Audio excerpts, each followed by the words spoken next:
Welcome back to the show. I'm your host, Phil Risher. And on today's episode, we're talking about growing a family owned window and door company to multiple seven figures with Justin and Rose Reif. Thanks so much for joining us today, guys.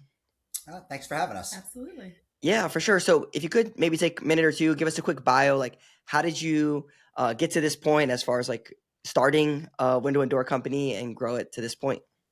Sure. Kind of starts with me. I'm not sure Rose ever envisioned herself in a window and door business. So I grew up around it. My father, we're a family business. He started this company that we currently have, Window Works, but he's been doing windows and doors for about 45 years. He has worked in multiple capacities. This is not his first company. He has worked for director of sales for some large Anderson window dealer. We are an Anderson window dealer in the Raleigh, Durham market. And I literally grew up around it. Some of my earliest memories, no joke, is climbing on Anderson window boxes when I was a little kid in his warehouse. So when he decided to leave New York, which is where we're from originally, he came down here and saw an opportunity to, fill that niche of quality windows. And so he started Window Works, and then eventually I joined him along the way. And then now Rose, for the last several years, and is coming further into the business, has decided to come along for the ride as well. So I that's love kind of it. how we ended up where we are. Yeah, I love it. So, I guess your dad started it, and then how did you come on? Did you start like right out of college and you kind of like came into the business, or did you go work somewhere else and then come in? And like, at what points did that come up? Yeah, it's a great question. No, not even remotely close. Like what I said, I did grow up around it, and through college, I worked doing deliveries, and I've done installation. I've done all kinds of things. I went to school for political science, and I worked Okay. several years in politics. Wow. And I actually had quite an extensive career and a potential path forward there, but I kind of soured on it. And then I went back to school because I enjoyed the social psychology side of things. So I got a psych degree, and I worked for 5 years actually doing that. I was going to start working towards my PhD in that in clinical psych. Oh, wow. But actually, again, family businesses and opportunities sort of arise, and he started this company. And I just saw an opportunity. I've always wanted to own my own business, which is part of, like most people, you have multiple dreams. Yeah. And I saw this, or many years of research and studying in the university setting, which I also didn't mind, but I thought, Yeah. this is great. And so I took him up on it, and kind of the rest is history. We've been kind of cranking along, trying to grow our business ever since. Yeah, very cool. I think there's a awesome opportunity for a lot of people where it's like, hey, you have this thing over here that your dad built, but let me come in and add fuel to the fire Hmm. and take it to the next level. So can you tell us like what does the team look like now, like salespeople and maybe like structure? Like, is there like a visionary integrator, or how does this all work? Or what does it look like? Yeah, no. So again, he started the company, him and my mother, together, literally, set the store up. And then eventually I came along, and they're getting older. My mother has stepped back, and then, it was kind of he and I for a long time. But we've changed it. We have a sales team now. Actually, we're getting ready to hire some more salespeople. We have installation crews that work for us. We have a project manager in place who oversees them. Obviously there's administrative staff that helps us get the day-to-day operations done, like scheduling or payroll, things of that nature.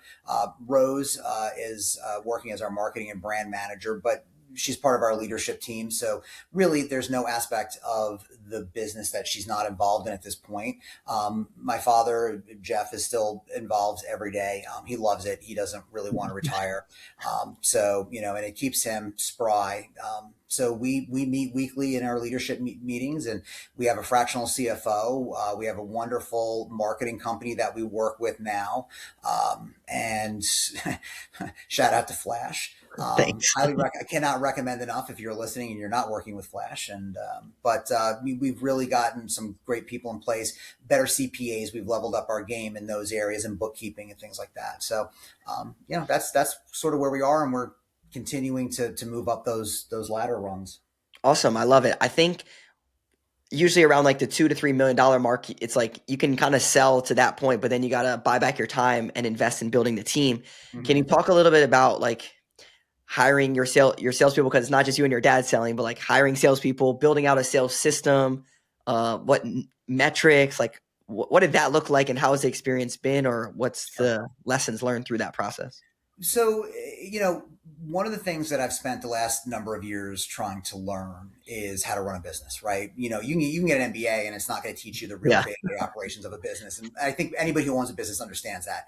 Um, for so long, my father and I were working day to day. Well, let's try to get this job. And the more money we make, that grows the business somehow magically, but it doesn't really. And so what you realize and any small business owner would understand this, you're going to cap out at some point, right? You can only do so much. There's only so many hours in the day and so many days in the week. So we were kind of bumping along. That's where Rose actually came in at Mm. some point and was like, look, you guys are at a certain point. You need help. Now, Rose is my wife. I think that was clear, but she's also my super nerd. She loves Excel spreadsheets. My life is spreadsheeted, and my life is better for it. She kind of came in, and we started really crunching numbers. We started looking at the metrics, figuring out what do we have to track, where do Mm. we need to make changes, and obviously one of the first places was getting an admin in to help us. Second was the sales team.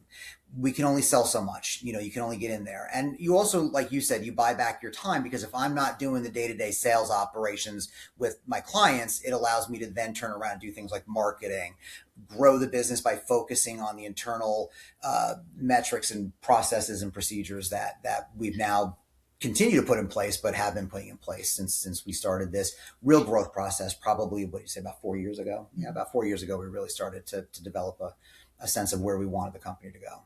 Yeah, I love it. There's a difference between cash flow and enterprise value. And when you're just constantly working and getting cash, it's like, okay, yeah, we're making money, it's growing, but are you really actually building a business or just owning a job? And I think Mm-hmm. that's kind of the part that you came to. With hiring salespeople. So a lot of people that listen to the show are like 1 to 10 million, and like I said, at the 2 to 3 million mark, it's like, okay, I got to hire salespeople. Were there any specific lessons that you learned when you brought on salespeople that like, okay, I got to make sure I track this thing? Did you incentivize them for bringing on their own leads, or like, how am I going to funnel these leads to them? And then how do I get good salespeople, and do I train them up, or do I bring people from the outside in? Any lessons there or particulars that helped you? Yeah, I think so. And I was going to say, if you want to kind of feel that, because you've been part of that process since Well, day I'm curious one. what you were going to say, and then I'll have a. Yeah, well, I mean, so yes, hiring anybody, what you do, any position, and sales is included. When you hire somebody in your small business, especially when it's sort of new to you, like I did sales, Jeff does sales, got it, right? Yeah. But we do it our own way. When you want to get a new position in place, whatever that position is, you're going to learn a lot about what you want from that person in that position and what you don't want. And I think that the sales position has been a huge learning curve for us, because we got people in. Some were great and some were not, and some were great and started out great and then fizzled out over time for whatever reason. Yeah. And what we've realized is, when you look at some of these sales guys, you want to incentivize. It's a sales position. I mean, obviously, you don't want to give away everything, but you want them to be comfortable. You want them to like coming to work. And so for us, we've really kind of built that around the idea of. I'm not really sure. Maybe you can articulate it better. I'm trying to. I think part of what makes it tricky is the products that we sell, right? Most people have had to deal with HVAC stuff in their home, and at Mhm. some point, most people have had to deal with plumbers. How many people buy windows, right? Yeah. How many times in your lifetime have you bought windows and doors? Usually it's maybe one, but it's something that most people have zero familiarity with, right? Right. Um, And so I think to find qualified salespeople who, understand the product, understand the customers, and that they have, usually zero level of knowledge, and to, be able to educate the customer without over educating them. It's a really fine line that you got to walk. Um, I'd and say education was a big part of it yeah, too, because we carry multiple window lines, or brands, I should say, and lines. Anderson alone has, 5 or 6 window lines to choose from, and every one of them is significantly different from the others. And so trying to make sure that your sales team, like, you want somebody who's good at sales, but then you have to educate them. Yeah. And that has been a big part of it for us, and sort of realizing what is the cutoff. Like, I always joke Jeff has a PhD in Windows, and it's kind of true. The man knows more about the history of windows and doors and everything that goes into it and the brands, but I don't necessarily need every salesperson to know at that level, but I also need them to know. Yeah. One of the things, our business is a little bit more unique than some of my competitors, because in addition to selling to homeowners, we also sell to contractors and custom home builders. custom home builders and contractors, you do need more information to sell to them because they're getting more intricate and they get more technical. Homeowners want less technical, but they want more personal. So you're Mm. trying to find that balance between the two. And one of the things we've actually discovered, I think, more recently is that it's actually a different skill set. People that you want to hire to sell to homeowners are not going to be the same guys that are going to sell to contractors and custom Like home builders, commercial and like yeah. commercial things like that. Yeah. Yeah, like a B2B person and then a B2C person. It's a completely Correct. different sales process and Yes. level of knowledge, whether you can um, relate to them on a personal level or just like, hey, brass tacks numbers and data and Mhm. science Yeah. is totally different. You mentioned about 4 years ago, you kind of had this light bulb moment or kind of transition into scaling the business. You mentioned you hired an admin, some sales team, a fractional CFO. What did the fractional CFO bring to the table that was like, oh my gosh, we've been doing this all wrong or anything in particular? I mean, I think you work with Paul, but I'm curious Yeah. to hear. I can tell you our light bulb moment. Okay. Well, let me just Yeah. preface it with this. So we had our leadership meetings, and we were working really hard, and we were spreadsheeting, and we were trying to develop our KPIs and dashboard and the stuff that goes with it. And Rose, I want to your credit, you did a fantastic job. You really helped to sort of capture that. Now I'm going to let you kind of go with that.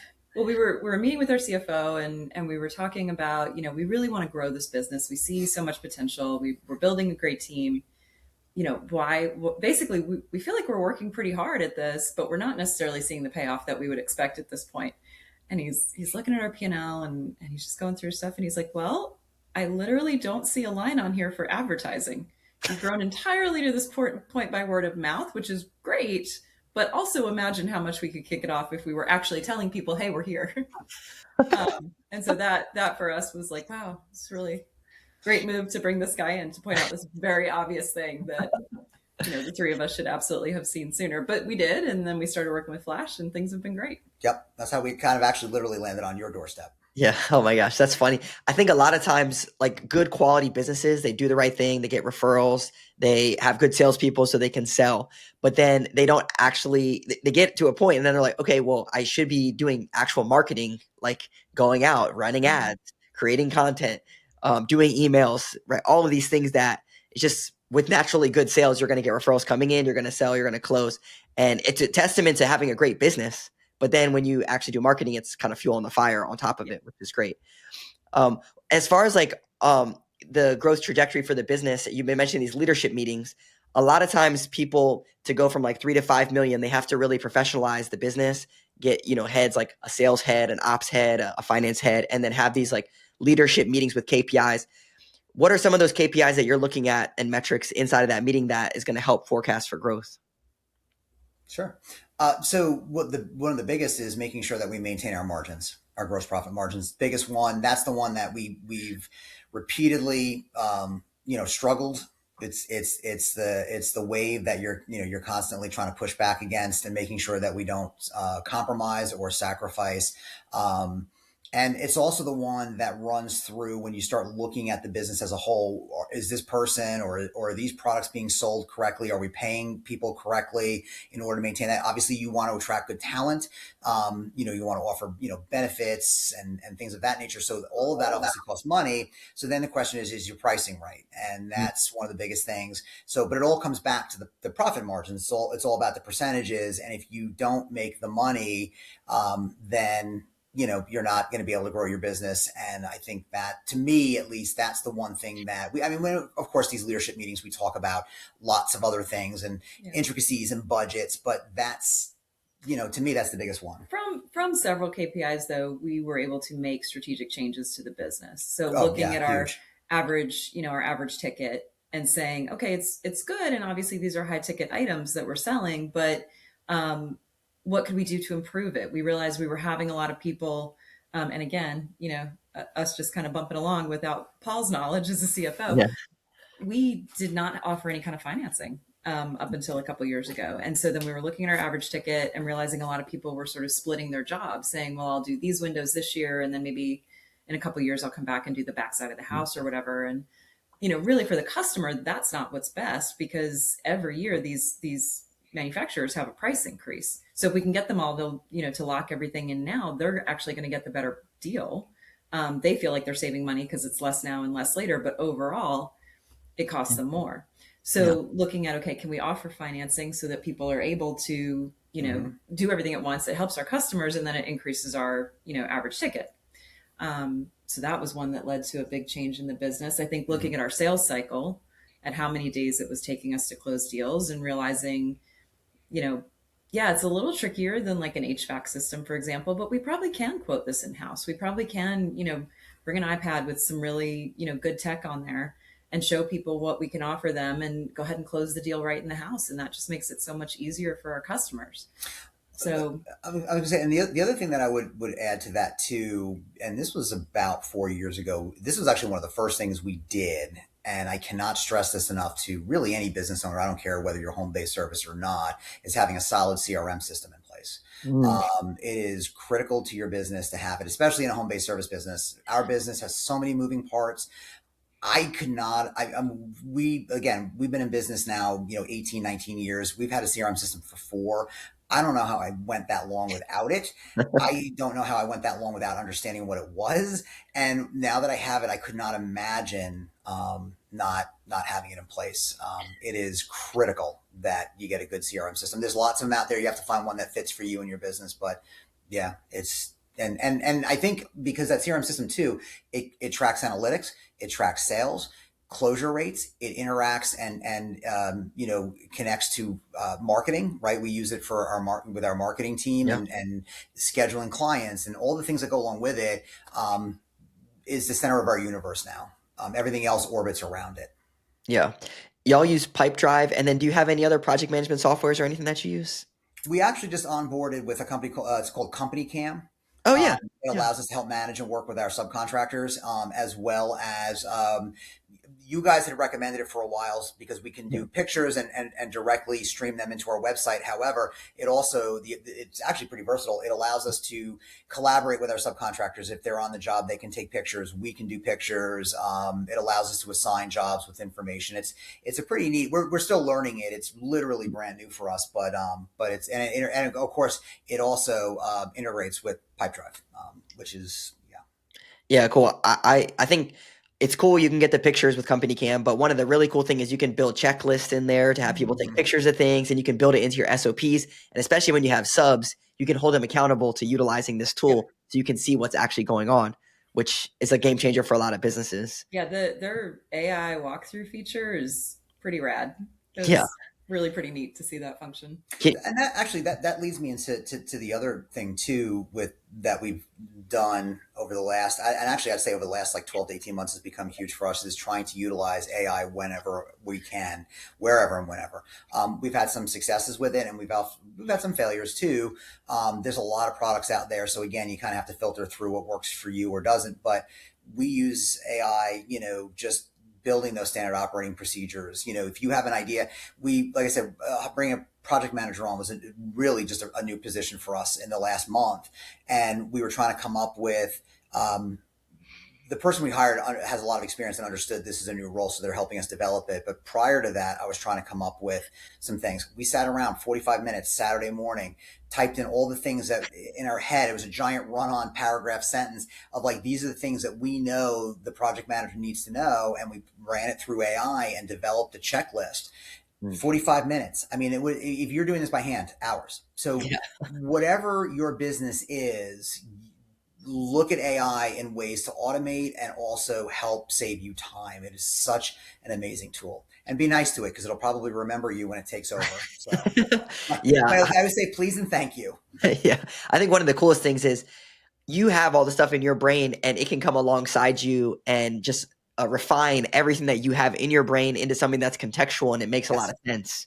Yeah. We have some clients that like they have this thing where it's like, let me just say all this stuff and then give me a list and then also give me a job description and give me questions that I should ask in the interview process and all the stuff that it could be almost like an outsourced recruiter to help you just Yeah. refine all your stuff.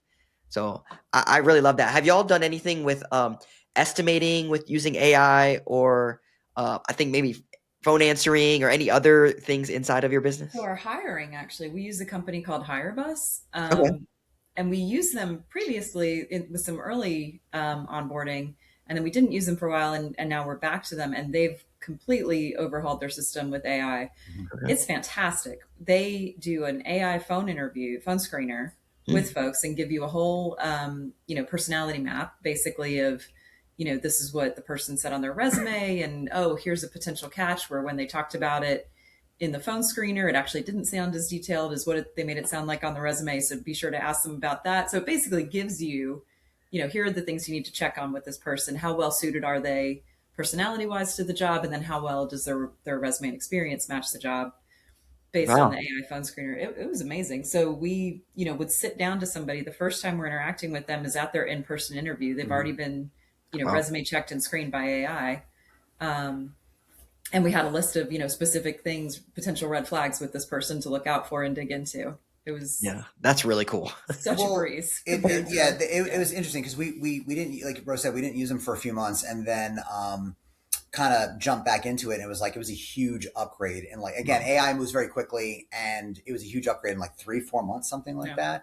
that. The other thing that we're using it for as well is our voice over IP phone service. And it we have desktop, like regular desktop phones. It doesn't capture it on there, but it does create transcripts if you call through the app. Yeah. And so, like our project manager, instead of having to get him a separate cell phone, we set him up with a direct phone number that's only his, through the company, but it's all AI and it's turned on. So we have transcripts of every single phone call he does. Great. And it can provide, a synopsis. I can go into my dashboard and see. So if, occasionally there's miscommunications and clients will say, well, you said X, Y, and Z.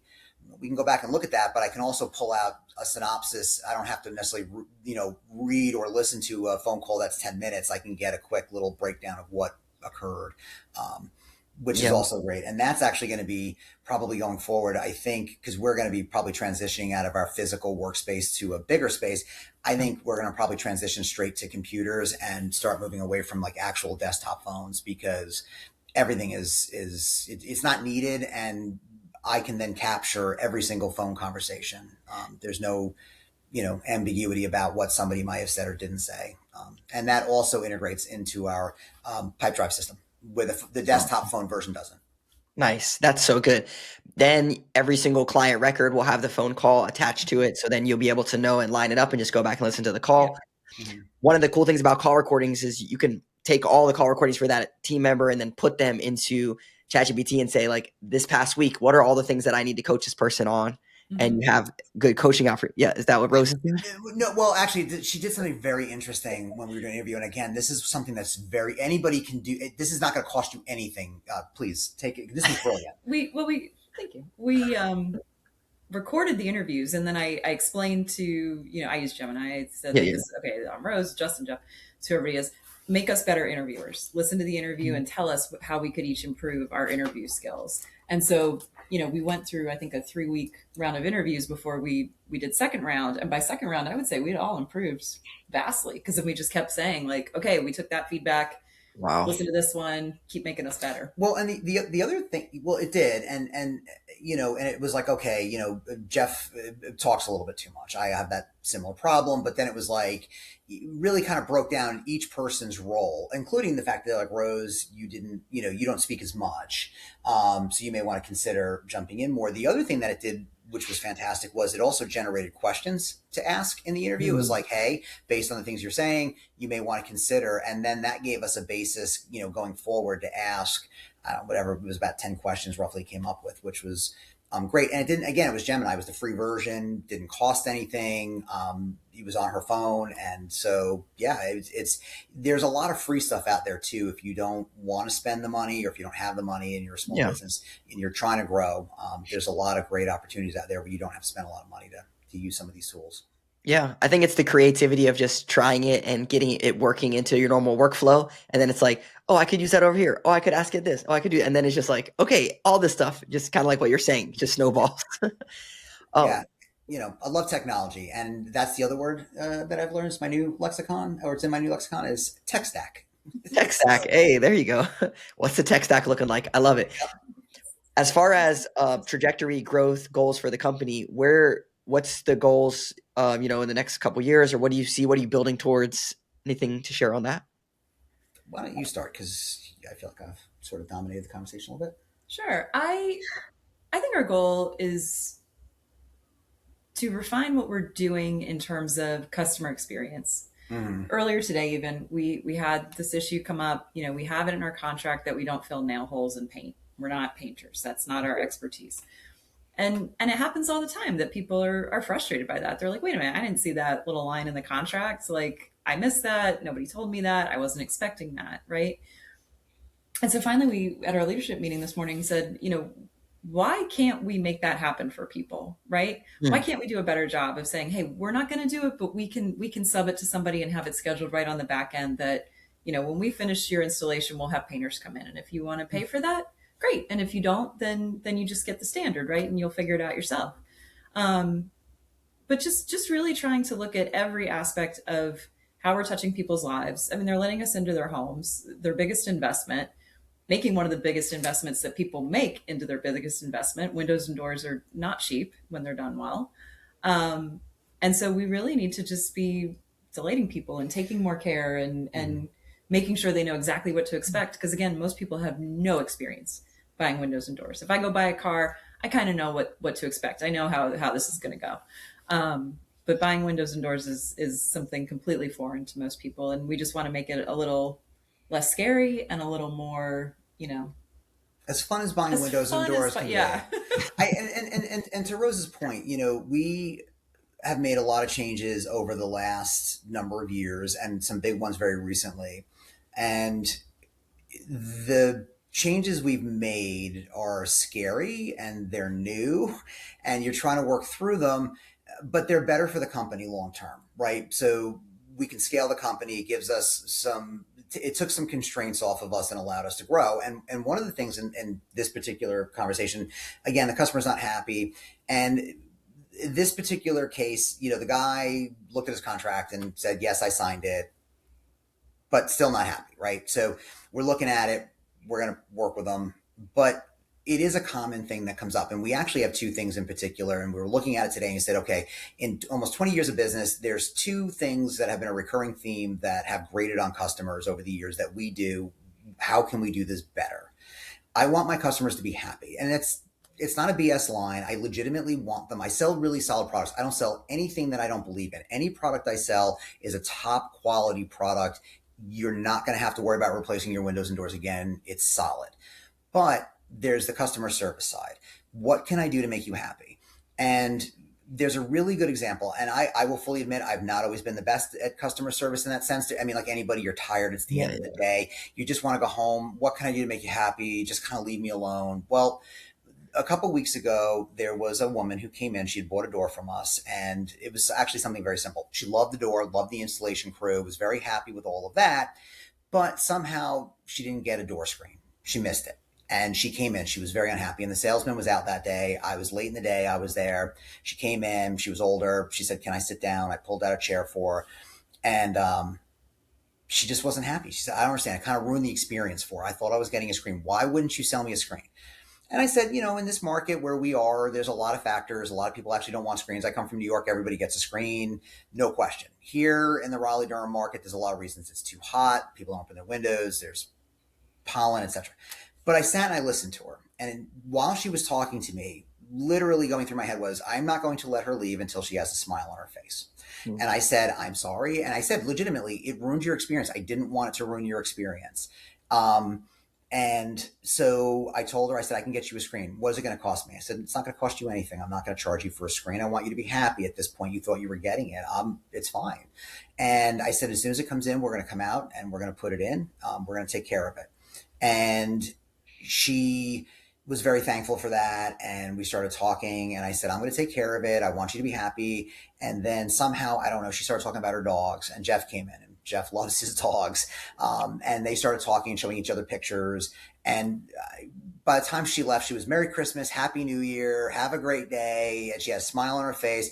And, and the other thing we're going to do too is when we go out to do the screen, she's got some dogs that she rescues and loves. We're going to go to PetSmart. We're going to get some really nice treats. Again, we have a CRM system, put some notes in there, Mm-hmm. and we're going to really put a smile on her face. I want her to be happy. It isn't about the review. She was a lot older. She probably wouldn't leave a review either way. I don't know. Maybe, maybe not. I don't care. I just want her to be happy. And I want all of my customers to be happy. And that's our new approach on everybody. So I love it. I think there's a big shift in the market with private equity coming in, and it's just all numbers, and it takes the local business out of local business and family owned business out of family owned business. And the people that double down on that customer experience are going to be the ones that really stand out and that actually care. It's not just dollars and cents, but really caring. And so if someone's listening to this, the takeaway on that is you need to make sure your customer experience is great and that you as the owner care so much, because you're probably going to bump into this person at Walmart or something. And like, you want them to be a positive experience with your company for sure. yeah, and it's not, again, it's not a BS thing. It's like legitimately, Exactly. I want to be happy when I'm done doing something. Especially like Rose said, we always give this analogy of it's like buying a car. It costs the same amount of money in a lot of cases as Yeah. you would to buy a car. It's a big ticket item. People don't always understand the process. It's your home. It's personal. It's the most personal space you have, Yeah. other than like maybe your bedroom or your bathroom. It's your whole house, and so for us, it really is about coming in and trying to make sure people really are happy when the job is done. And we've instituted a lot of things over the last couple of years to say thank you by giving small gifts and doing different things. And then we instituted the other thing about giving all of our employees the opportunity to make a customer happy. Oh yeah, we obviously sold this from a bigger company, but that every employee has carte blanche to spend, $500 a quarter just on customer delight. And Well, It could be anything. you have to prove to me that you spent it. I want everyone spending their full amount. oh, I love it. Um, So like grab so coffee for someone or do something yeah, like or that. yeah, like the dog treats, right? Yeah. Somebody came in the other day. What was the story she loved? So she hasn't actually signed on the dotted line yet. She's got a project. She's very particular. She wants the house to be a certain way, and it's all the and she's got a lot of there's a lot of moving parts to the deal. I think we're probably going to get it, but she's very nice. But we got in this conversation, and she's from up north and same area that I went to school, same university. So did her husband, etc. It's the whole thing. Turns out he had proposed to her. This is fascinating. Proposed to her in the graveyard in Tarrytown, New York. Now, most people don't know Tarrytown, but they do know the legend of Sleepy Hollow, and Sleepy Oh Hollow is wow. Tarrytown. And they're very big fans, and she's a big fan of this legend of Sleepy Hollow. Proposed. Then she made her own wedding dress. She showed me a picture, and actually, it really was a gorgeous wedding dress. And it was a Sleepy Hollow theme, very Katrina Van Wow. no, Tassel. Tassel, Katrina Van Tassel. And I said that to her. Van Pelt is from Jumanji. But I put a note in there and I was like, if she goes with us, we're going to, make sure that when we're done, I don't know what it's going to be, but something Legend of Sleepy Hollow, I got to find something and we'll figure it out. But I want I to, love it. put a smile on her face and kind of surprise her or surprise them, I should say, with something. But she's taken the lead on the project. So she's the one I know. I haven't met her husband. Yeah. Um, I love but it. yeah, just trying to find little ways to make people happy. And again, if you have a CRM system, it's so easy to just put that little note in there so that when it comes time, here's another one that we actually, this is a screw up. Hey, look, businesses screw up. You own it. If you make a Right. mistake, you own it. Last one, and then we can move on. I'll let you. Is we had one of our employees at the time actually. He was leaving a job. He was doing a service. He was backing up, and he ran over this little boy's tricycle. Favorite toy at the moment. And thank God nobody was hurt or anything like that, but ran over it, destroyed it. And obviously the father's not happy, understandable. And so was the turning point for me. This was several months ago. I want to give good customer service, but it was a long day. Jeff was on PTO. The guy's calling. I want to talk to Jeff and I'm not happy. And, I said, well, I said, he told us it's going to cost $100 to get a new one. So I told my admin, I said, tell him we'll give him 150. And, I just was like, it's a long day. I want to go home. I don't feel like dealing with this right now. And I told Rose, and basically she was like, stop what you're doing. This is what you're going to do. And it was like a turn. It was like, no, it was like a light bulb Yeah. moment for me. It really I love it. was. And I said, okay, what are we doing? And she goes, you're going to go to Target and you're going to get that little boy some stuff for his bike because it was his favorite toy. And, you're going to do X, Y, and Z. And we're going to put together a little package. And I said, so, okay, fine. And I had fun with it. I was like, this is great. I've got kids. I get it. So we gave him, he only asked for 100. We gave him 150. I got him a helmet with a mohawk and little dinosaurs. And we also got some other stuff for his bike. We packed it up. I put together a little note and I apologized. And I told him, I know it's really hard when you lose something that you like. I said, we all talked about respecting other people's things and things of that nature. And what we did was I had mailed it to them. I FedExed it. And the father called me and was like, "My son loves this helmet. He's 2 years old, 2.5. He watches TV wearing it. He goes, thank you so much. I can't believe you guys did that. It was such an amazing thing. We got him a bike, a new one. He loves it, but he loves the stuff. I got him Spider-Man, safety Bell and gear and everything. all Yeah. kinds of stuff. And he was so happy. It took nothing to do that to make him happy. And we screwed up. So no question, we owed this family, this little boy, something to replace what we broke, but it made it that much better when the father called. And I wasn't expecting a call or anything, but he called and was like, thank you so much. I really appreciate it. And I said, no, it was the least we could do. I And love it that. doesn't take a lot, especially if you make a mistake. Just own it and make it better. Yeah, and how could you take that mistake and give outrageous hospitality that they're like, "Wow, this is amazing," and it almost gives you the opportunity to really, really wow them, Mm-hmm. which I think is cool. And I like the $500 credit per quarter, and it's like you got to spend it almost. So like, Yeah, and the employees don't know this yet, but I'm planning to do a little contest of like whoever has, most creative one, funniest one, like they're gonna get a Mm-hmm. little prize for doing, a cup of coffee's great. But I wanna see people really stretch themselves with this and do some I fun love creative it. stuff. I would be remiss if I didn't say, as a marketing person, please document this, take some pictures, do some videos or something so that We like will. share it. Awesome. Yeah, we really, I would love, obviously this is an off-camera conversation or off-podcast conversation, but we should definitely talk about some things that we can do to do that. But yeah, but it really is about trying to make people happy and put a smile on their face, and Exactly. it's not hard to do. It really just listen to people and then just kind of play off of that. And it's fun. That's the other thing too. That's It's the it's thing. it's that feel good thing, right? You volunteer somewhere. Think about at the end of the day when you volunteer, you feel good. It's the same thing. You feel Yes. good when people are happy and you've done a good job and you're like, we did this, we wowed them. And Yeah. yeah, it's highly recommend just trying to find ways in your business to make your customers happy. Yeah, I love it. Well, Justin and Rose, thank you so much. It's been a great conversation. Where should people go to like learn about your business or see what y'all are doing? What's the best places for that? WindowWorks NC and WindowWorks Co on all the socials. Awesome. All right. Well, thanks, guys, and appreciate your partnership as well. And thank you for your time today. Hope you have a great rest of your day. Thanks, Phil. Thank We you. appreciate you guys. Bye. Bye. Yeah. Bye.